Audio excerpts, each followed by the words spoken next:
If you'd have told me at the beginning of the season that the Wild would get a combined 6 goals from Kirill Kaprizov and Matt Boldy through the first 15 games, would have the second worst defense in the league, second worst goaltending in the league, dead last penalty kill in the league, and would be sitting at 5-8-2, I probably wouldn't have been as surprised. Let's take a realistic look at what has gone wrong for the Minnesota Wild so far this season compared to expectations heading into the year and what the Wild need to do to at least get back to being competitive. All that and more on today's episode of Locked on Wild. You're Locked on Wild, your daily podcast on the Minnesota Wild. Part of the Locked On Podcast Network, your team every day. Hey, this is Brandon Duham, and this is Locked on Wild. What is happening, everybody? Welcome into another episode of Locked on Wild, your daily Minnesota Wild podcast, part of the Locked On Podcast Network, your team every day. Thank you, as always, for making Locked on Wild your first listen each and every day. Make sure you subscribe on YouTube and your favorite podcast platforms so you don't miss out on any of our new episodes throughout the week. Today's episode is brought to you by FanDuel. Make every moment more. Right now, new customers get $150 in bonus bets with any winning $5 moneyline bet. That's $150 if your team wins. Visit FanDuel.com/lockedon to get started. On today's episode of Locked on Wild, we will back up to the start of the season to see if the expectations that were set at the beginning of the year are still in play based off of how the team has started so far at 5-8-2. And we'll just take a realistic approach to how to handle what's going on with this Minnesota Wild team and what we can expect to change as things move forward. My name is Seth Topol, your daily Minnesota Wild insider, and took the opportunity to just step away from the computer and the microphone last night. And so bringing you this episode late on a Tuesday because I think it was needed. There was a lot of frustration aired between Sunday's postcast and yesterday's episode about where things are at. A lot of frustration with what we've seen from this Wild team so far. But if you look at it, second worst defense in the league, second worst goaltending in the league, worst penalty kill in the league. Kirill Kaprizov not looking anywhere close to what he's been over the last few seasons, and 1 goal for Matt Boldy so far this season. If you'd have told me at the beginning of the season that all of that would have happened through the first 15 games, I would probably not be surprised with a 5-8-2 overall record.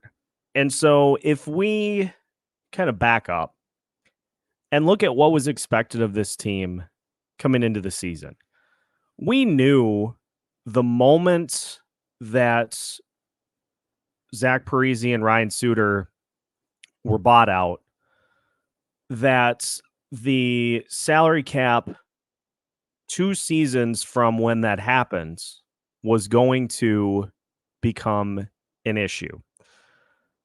Combining the contracts with adding the small buyouts to it was going to result in some initial cap relief, which we saw 2 years ago, which led to the Minnesota Wilds having that 53-win season. After that, last season, there was minute amounts of cap space created. And now this year and next year, huge amounts of money that are sitting on the books and are not to be used, which if Parise and Suter were still on the team, it wouldn't have been used anyway. So that may be an easier way to look at it. But point being is that I don't think anybody looked or should have looked at this season or next season as years in which this team is going to compete. This fan base, this Locked on Wild listener group, has been pretty vocal about the fact that, you know, it's all about 2025, 2026. That is the first part of the equation in which we're going to be able to put together a full team and are going to be able to get some much needed help to get this roster up to where it needs to be. It is a roster as currently constructed that is lacking on speed and skill. And there really isn't any way that they can meaningfully address the things that are pulling this roster down until 2025, 2026. We've seen minor moves made over the last couple of off seasons to try to bring in a little bit of a different look with having majorly the same players. Pat Maroon in the offseason, Zach Bogosian now this season. But that's really about all you can do if you're not going to move somebody off this roster to bring somebody back in. And so it's a roster that is only going to be able to get you so far before that money that they're not able to spend just becomes too much of a hill to climb.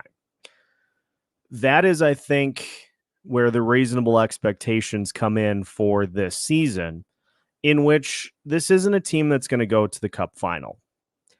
And so we were hoping coming into this season that we would see some players on the young side get opportunities. We'd see guys like Marco Rossi and Brock Faber look like NHLers, and that you'd see a handful of others get opportunities to come up and play at the NHL level and see if they have what it takes to be able to be part of the equation for this team starting in 2025, 2026. That all sounds logical, right? That's I think where everybody was at with what we were expecting from this team. Now, me, just in looking at the Central Division, said that just because of where this team is at, what they did last year, that it should be a playoff team. So if anything, I'm the one that's wrong and was the one who maybe set the bar a little too high for this team this season. But I think the points still stand is that you want to see the signs from some of the young players that they are going to be ready to help out for this team in 2 seasons. And to this point, I think we've seen from Brock Faber and Marco Rossi that they are NHL players for sure. Rossi has shown the ability to help out in the top 6 when given the opportunity to do so. And so that part of the equation for this team, you can check those boxes at least right now. And again, 15 games into the season, there's still a lot that can play out with how this season unfolds that we don't know about. And I think the thing that has been most frustrating for the fans so far this season is that we haven't seen the opportunities for any of those young guys very much. We've seen a couple of emergency call-ups here and there, but not any sort of consistent playing time coming into this season. But if we look back before the season started, the opportunities that were there initially were for Marco Rossi and Brock Faber. Now, I think the roster construction of just locking in all of these particular players to be part of this mix is another part that has caused a lot of frustration with how things have gone, because we assumed that we were going to get a full look at the prospect pool over these next 2 years. And now you have limited opportunities for those guys to get into the lineup. You have, after this season is done, you could have a couple of spots on the 4th line that open up for a couple of players next year. And you could have an opportunity on the 3rd pairing defensively and in the one of the goalie spots. But I think there was hope that we would see some of the meaningful spots in the lineup up in the top 6 come open so that the Wilds could get looks at some of their top level prospects to see if they could cut it as top 6 guys, play next to Kirill Kaprizov, play next to Matt Boldy, and see what they've got. But I don't know if, and maybe it's because we haven't seen it tried, I just don't know if guys like Adam Beckman or Sammy Walker are top 6 guys. We won't know until we see it. And frustratingly, we're probably not going to see it because of how this roster is constructed. But that is a GM problem, not necessarily a head coach problem. I listened to the 32 Thoughts podcast with Elliot Friedman and Jeff Merrick. They talked a little bit about what went down on Sunday, but they don't get the sense that Dean Evason's job is in danger, that he is on the hot seat, at least at this point. And I talked about it in Monday's episode and a little bit on Sunday as well. And so let's take a look at some of the things from a head coaching perspective that have been challenges this year and where the blame actually should go for some of the things that have led to this team getting off to as slow of a start as it has. We will talk about all that as we continue today's episode of Locked on Wild after this. We spend a lot of time talking together, Locked on Wild listeners. We get fired up together after wins and losses, who starts and who sits. I'm thankful for the connection that we have, and today I want our chat to be a little more personal. I just learned that you can get a 1-year supply on ED medications. You realize what that means? Bring on extended travel. Bring on the next natural disaster or supply chain issue. You are covered, my friends. You don't have to worry about whether or not you can refill your generics for Cialis, Viagra, or Revito prescriptions. And this is possible because of our friends at Jase Medical. Go online right now at jasemedical.com to receive your 12-month supply on your daily medication. Remember to use promo code LOCKEDON at checkout for a discount as well. A verified customer had this to say about Jase Medical. I am thankful for this service. Supply chain issues caused me to cut pills in half just to have enough. I ordered most of my daily meds with a year's supply. I also ordered the antibiotic kit. I feel secure now. Prices are lower than local pharmacies. I highly recommend this for everyone. If you or someone you love would get some peace of mind by having a year's supply of any daily medication, go to jasemedical.com to see if it's offered for you. Remember to use promo code LOCKEDON for $20 off your purchase at jasemedical.com. Welcome back to today's episode of Locked on Wild. Once again, we thank you for making Locked on Wild your first listen each and every day. For the everydayers, we encourage you to tune into tomorrow's episode as we'll talk a little bit about some of the things that are exciting on the horizon in the future. Of course, Jesper Wallstedt, but we'll take a look at a couple of other things as well.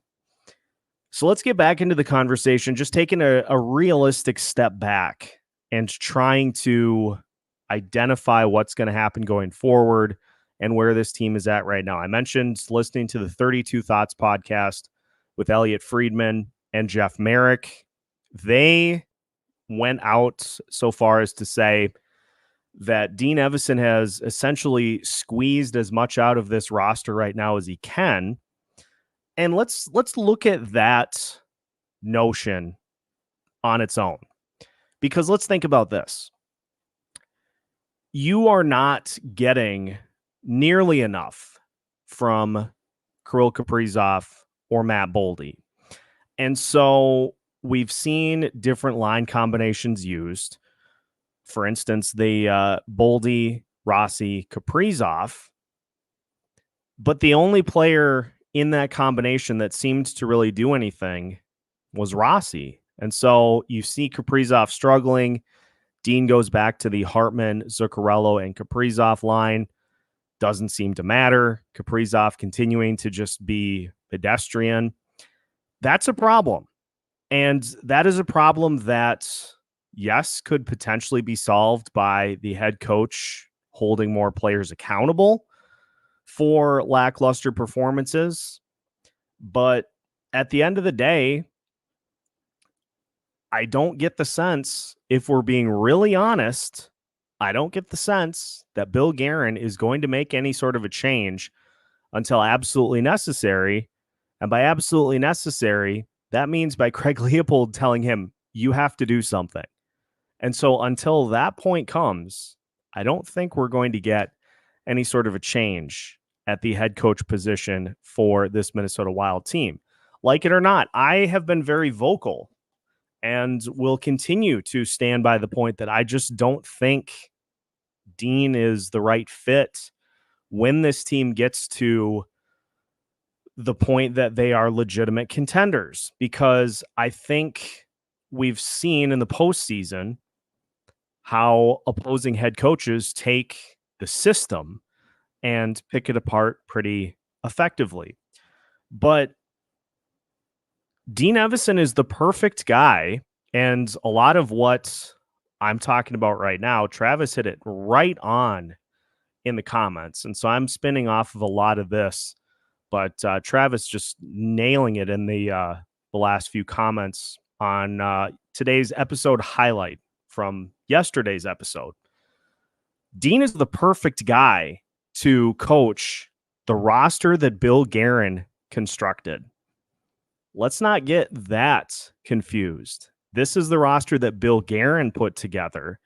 Bill Guerin is the one who removed speed and skill elements from this group and has prioritized playing slower and heavier over playing with speed and skill, which is, I think, the norm in the NHL so far here this season and the last few as well. Is speed and skill is winning out, and we have seen this team go in the opposite direction. But the important thing to keep in mind is that Dean Evason was a Bill Guerin guy too, and Bill Guerin doesn't strike me as a person who is going to openly admit that he's wrong unless absolutely necessary. Let's go back to last season. After the season was done, the press conference in which Dean was asked, or Guerin was asked about what he thought of the season and another first round exit. And he said, I don't consider this season a failure. It's because there is a little bit of a refusal there to admit a mistake. And I know, again, lip service to fans and to sponsors, corporate partners. You're not going to flat out say, yeah, we didn't cut it this year. He did say quite a bit, we need to be better. But I think a lot of us are in unison as to there were opportunities to cultivate the roster and to just allow for chapters for particular players to move on, but they didn't happen. They were retained. And so there are only so many line combinations. And again, I'm not largely defending Dean here. I'm just trying to come away with the head coach expectation, because I think there are some things coaching wise that need to happen more, which we'll talk about to finish off the show. But if you are a team in which you have two players at the top in Kirill Kaprizov and Matt Boldy, who are not performing, but are not, until we heard Kaprizov, are not injured, what are you supposed to do? You have to just try to get those guys back on track, because you're probably not going to trade them. And so you have to try, in Dean's case, familiarity. Hartman and Zuccarello, see if that gets him going. That didn't work. Okay, let's go to Rossi and Boldy. Let's try that combination. That combination looked good, but Kaprizov still not getting it done.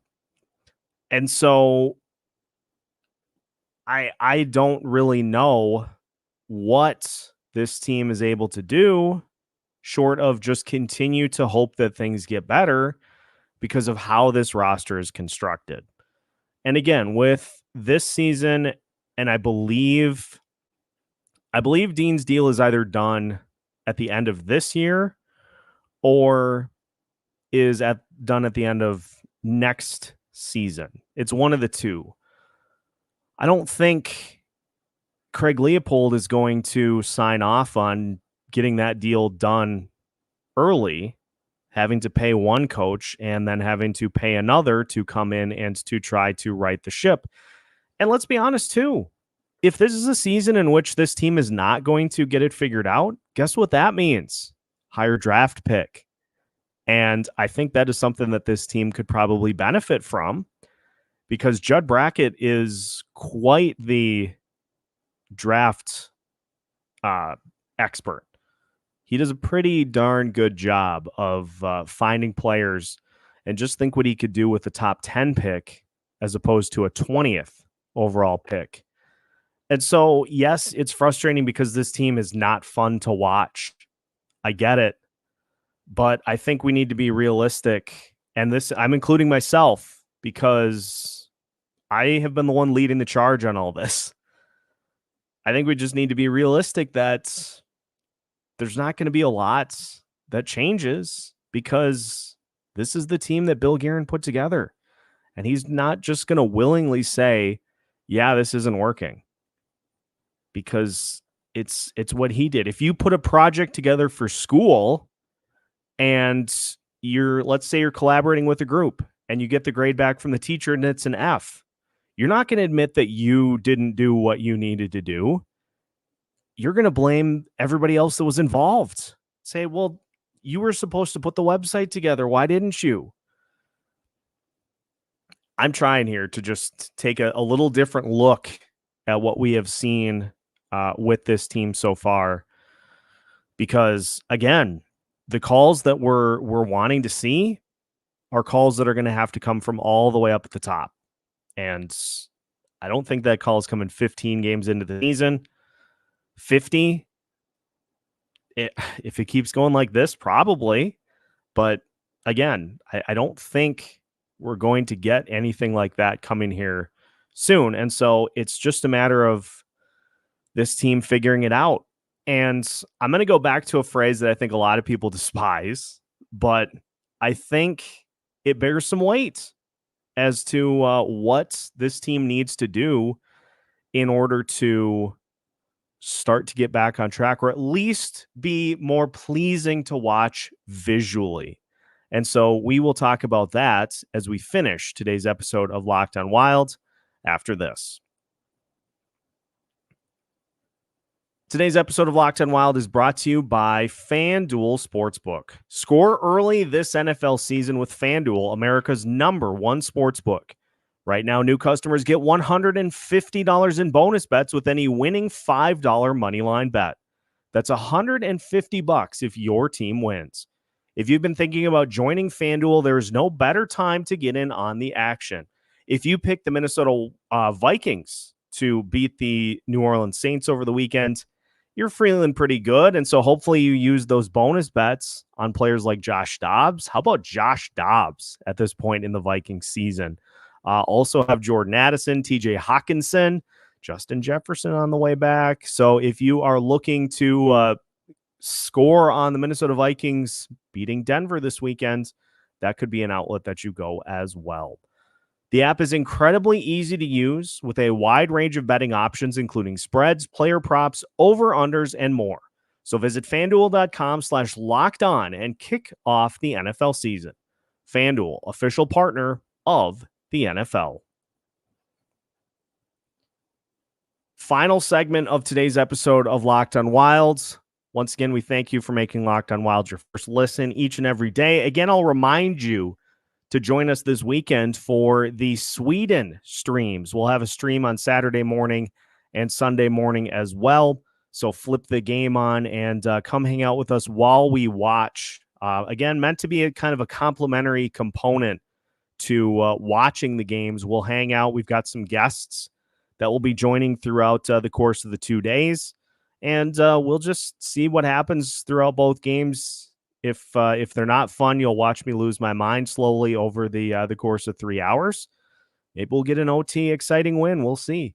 But make sure to join us. We'll have more information here the rest of the week on how you can and what you can expect for Locked On Wild presents the Sweden Streams.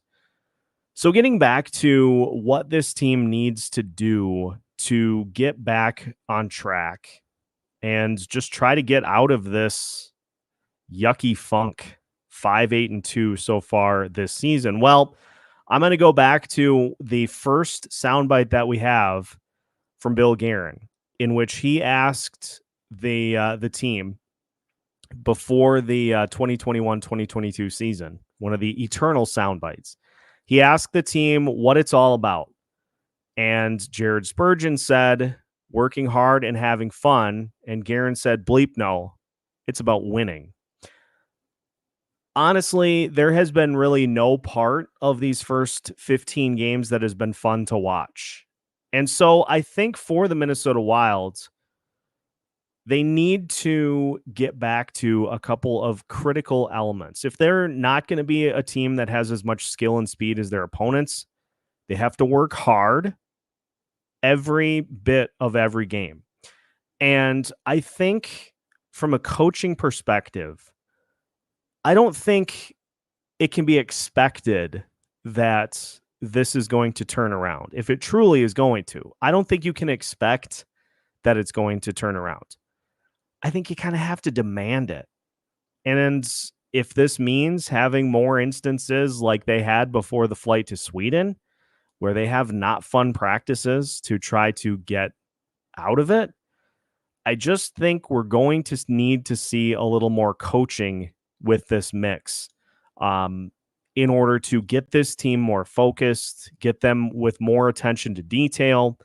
And maybe if they simply work hard, I mean, we saw it in a couple of games so far this season in which the Wild just outworked, for instance, the New York Islanders. Needs to be said, though, that was a team that is pretty similarly constructed to what the Wild are, more big and more physical. So it seemed like that was a good match for this team. But I think if they just get back to working hard and having fun on the ice, that will hopefully help loosen them up a little bit, because everybody is just death gripping their sticks right now. People are afraid to make mistakes. People are afraid to even make plays because of fear that it's going to lead to a goal or another opportunity for the opponent. And so the work ethic and the compete level just have to be high every single game. And that is something that the coaching staff is going to have to demand from this team. Now, the other part of this equation, and something that I think we're going to take a further look into, is I think we're seeing a really good example of how the goaltending has really supported this team over the last few seasons. You're not getting really any saves from this team so far this year, whether it be Marc-Andre Fleury. He's had some decent performances, but between him and Filip Gustavsson, it just hasn't been anywhere close to what we've seen so far this season compared to what we saw last season or even the season before. So is there going to be a course correction? You'd think so. But let's not forget on the penalty kill that, yes, you can have terrible defense in front of the net or a forward group that just can't handle the puck. But at the end of the day, the goalie is the last line of defense against those shots. And if your goalie's not making saves, whether they be incredibly difficult or incredibly easy, you're going to end up giving up goals left and right. And so another thing that has gone wrong this season is that the goalie play has just been pretty bad throughout the course of the season. And that was a decision that was made in the offseason by Bill Guerin to keep Filip Gustavsson around. And it's hard to even argue that it was the wrong call, considering how Gustavsson did last season. But that goaltending has to get back on track. And so those guys as well are going to have to put in whatever extra it takes to get themselves back on track. And if they don't, there is a much less likelihood that this season gets back on track, because it wouldn't matter if you had the best it wouldn't matter if you had last year's Boston Bruins or last year's Vegas Golden Knights defense on this roster. You're still going to end up giving up goals. And so that's another thing that the coaching staff needs to get figured out as quickly as possible, is getting those goalies back on track, figuring out what's causing them to give up as much goals as they have. They're like 17 goals given up above what was expected so far this season. And for a team that has scored 50 goals so far in 15 games, which is fourth best in the Western Conference, 64 given up. You take away even 10 of those goals above expected that have been given up, and all of a sudden you've got a positive goal differential, and maybe things look a little better than they have so far this season. So hopefully the team uses this opportunity for the Sweden trip as a bit of a reset, because it doesn't appear as though there are going to be any sort of big changes made. And that is a call that's coming from the GM. And if there are going to be any sort of changes that are made in season that are not planned, that call is probably coming from the owner. So hopefully that just kind of helped give us some realistic expectations for this season and just ways to deal with what we've seen. I'm with all of you. It hasn't been fun to watch. I don't enjoy trying to break down an 8-3 loss or a 7-3 loss when you see a lot of the same things over and over. And that, again, is a good indicator that maybe the voice at the top has just lost the team. But again, it doesn't matter if he has or hasn't. There doesn't seem to be a perception that he has amongst the upper management. And so until they truly feel that that is the case, or until this season truly spirals out of control, this is what we got. So we'll see how things continue to play out. We will talk a little bit more about the future on tomorrow's episode. So make sure to tune in for that as we take a look at some of the players who could be fun parts of the future for this franchise. We'll talk about that and plenty more on tomorrow's episode of Locked on Wild. So thank you once again for tuning into today's episode. Make sure you subscribe on YouTube and your favorite podcast platforms so you don't miss out on any of our new episodes throughout the course of the week. And help us celebrate episode 1000 in Locked on Wild history. It snuck up on me, but when you do postcasts and pregame previews, it kind of does. So this is episode 1000 of Locked on Wild, and hopefully many, many more, hopefully thousands more, to bring my eventual goal to all of you to see this team hoist the Stanley Cup. We'll just keep trying until we get there. And until next time, enjoy the rest of your nights, and make sure to join us for tomorrow's episode of Locked on Wild, all part of the Locked On Podcast Network.